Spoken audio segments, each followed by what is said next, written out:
5 to 10 minutes this morning on Facebook. Now that takes discipline. Stop after 5 to 10 minutes for me. I just just one more. Okay. So I have a question for you from what I learned on Facebook this morning. Who was the first senior citizen to walk the entire length of the Appalachian Trail?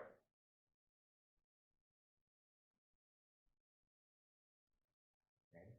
I will give you a hint. She has a relative sitting here in the congregation.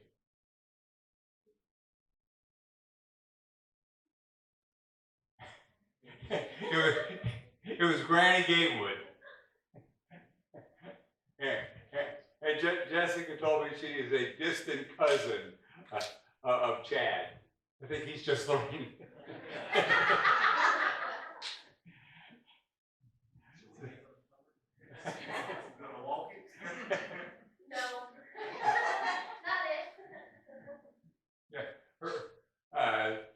Most people go pretty geared up. She actually left the house and said she was going for a walk, and the family put out a missing persons on her because she took a blanket and a shower curtain as her ground cloth and keep her warm. So, but apparently she made it. And it just worked in because it already done the message for today. If you look at the bulletin, ask the question, is God boring? I can remember being in my younger years going to church, and there was no such thing as what's happening in the back. It was what basically wear your itchy wool pants, sit down and shut up and listen. And to me, it was no fun. I don't think I learned a lot. And that was kind of my impression of God. Boring. Genesis 1, in the beginning, God created the heavens and the earth. Just that. If we just take that. And then we start looking around at what he created. Now, we've all heard the term recently, follow the sign.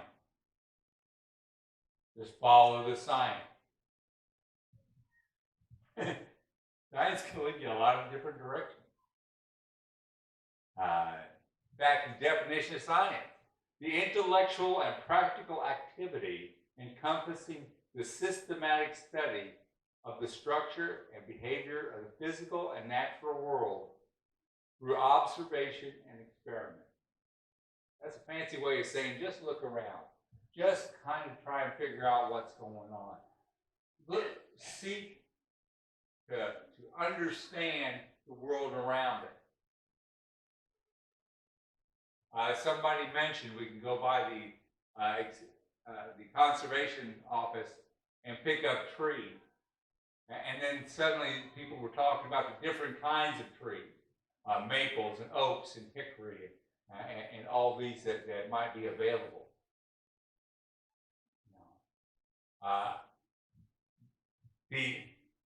Where I grew up, there were all kinds of hickory nuts. Now you look at a little squirrel. The fuzzy rats that are around. Has anybody here tried to crack hickory nuts? I'm sure a bunch of you have. That is probably the hardest nut to crack. Walnuts, I can take a couple and crack them in my hand. When I was little, I had to use pecans because they were softer. But those things, you crack those right open, eat them. So you think, okay, how does that little squirrel eat something that I have trouble busting open?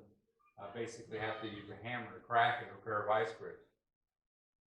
But we start observing just all these different things, and the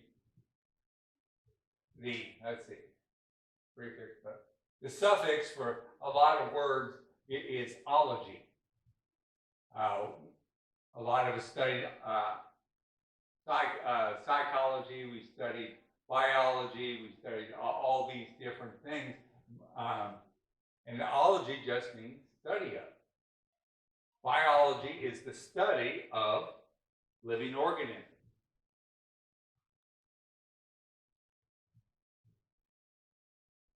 Now that was actually a class that was worth going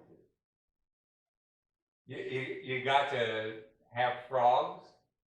It was the only classroom that the guys had priority on some of the seating because toward the back where all the guys wanted to sit was where they kept the boa constrictor, and none of the girls wanted to sit back there, so the guys didn't have any problem with it. But biology, we start studying all the animal types. We start looking at how many different species there are. From the elephant, which shakes the ground when it walks, to the lizard, which just runs through the rocks. The one question we're all going to ask Noah when we get to heaven, because I think God might be a little busy. Why did he let those 2 mosquitoes onto that ark?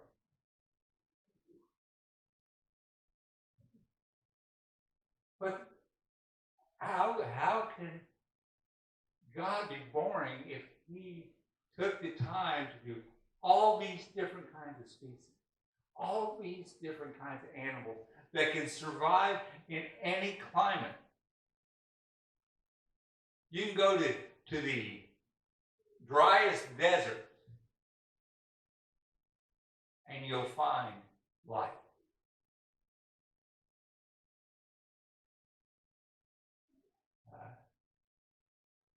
When I was out in New Mexico, we would go out, and it was pretty much desolate. This was places they didn't even send the cattle into because it would take 30 acres for one cow to survive. But we'd find lizards and snakes and spiders and all these different things. And there's that great balance. And we sit here and we wonder, okay, if God has enough imagination to come up with all of this, why do we make him boring? In geology, we study the structure of different things. Did I say it's geology, right? Different types of rocks. Candy has, when we met,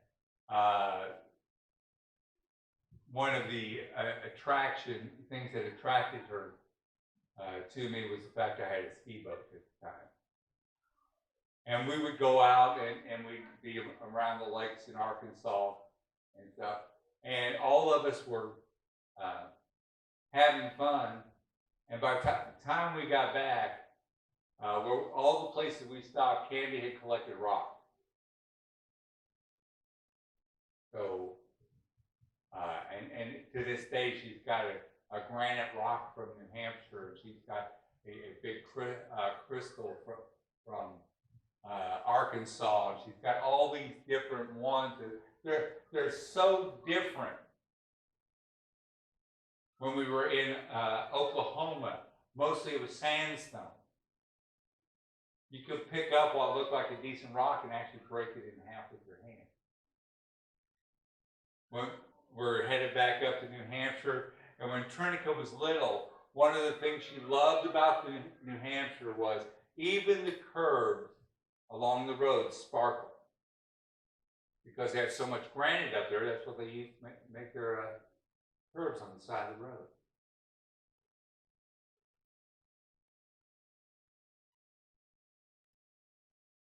We've got so many different rock formations. Especially if you go out west where those sandstone monuments are. We can use stones to make monuments. Mount Rushmore, the one with the Indian that's just about great support. No, we can only shape what's already there, but the creation that God has given us, the might of the Grand Canyon and the Lone Peak of Pikes Peak. Cosmology, looking at the universe. And we keep looking out. I read in the news this week that we sent out craft that are sitting on Mars right now. In fact, I hear Mars is now inhabited, but it's all robots. They were actually able to produce oxygen out of the Mars atmosphere. And we're finding out space, they can't count the number of galaxies. And we're just a small part of one galaxy. But we want to make God born. We want to confine him to theology. And here's the definition of theology. Systematic study of the nature of the divine and, more broadly, a religious belief. It is taught as an academic discipline, typically in universities and seminaries. As soon as they said the word academic, they lost me. Because they aren't looking at the fullness of who God is. We're our Creator, the one that still wants to be involved in our lives. There's not that study of the interpersonal relationship there. They don't look at the living God. They look at papers that people have written.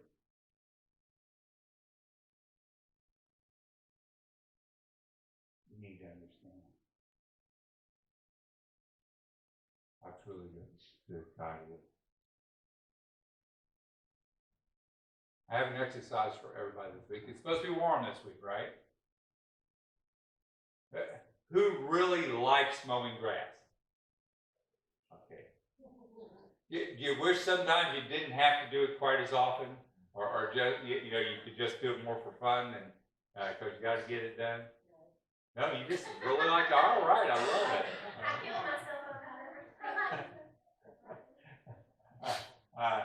I love it when Shane mows the lawn. Actually, that's one of the things I enjoy doing. But the grass is always growing. But then we start thinking, okay, the grass in our yard is decoration. It is holding the soil if you have any slope to your land and stuff, but it's mostly just to make it look good, right? And then we mow it to make it look good, and we do this. But around the world, how many cattle, sheep, goats, and everything else are feeding off grass? Got that functionality. It's going to be warm this week. Got a exercise for everybody. Sometime this week, I want you to walk outside of your house barefoot and walk in the grass.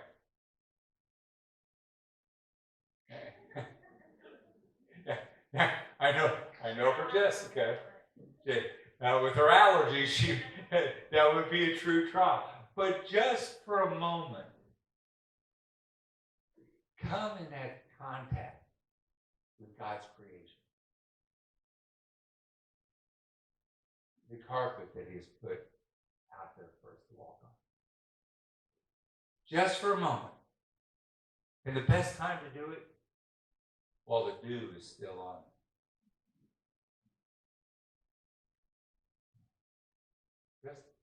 Just, and then think about it.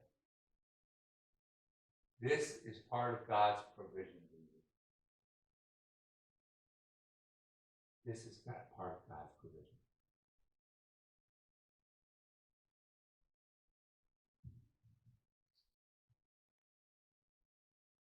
Whenever people come to visit, they always talk about how nice the church is, and they'll talk about the pattern in the ceiling, and they'll talk about different things here. You know what I really hate about this church? I can't see outside. I can't see God's creation. All I can see is things that are made by people.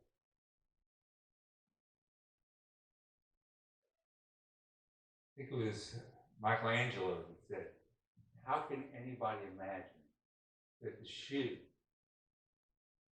in any way is more beautiful than the foot that it covered? If we start opening ourselves up to realizing that when we are outside and observing all of the variations, the differences, all the colors that God has created, how could we ever call that boring?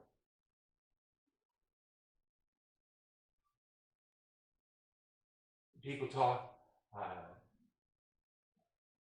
about the beauty of the season of autumn with all the different bright colors on the tree. There's certain weeks of the year you cannot hardly drive through Brown County, Indiana, because of the colors of the trees and everybody coming to look. Again, in New Hampshire,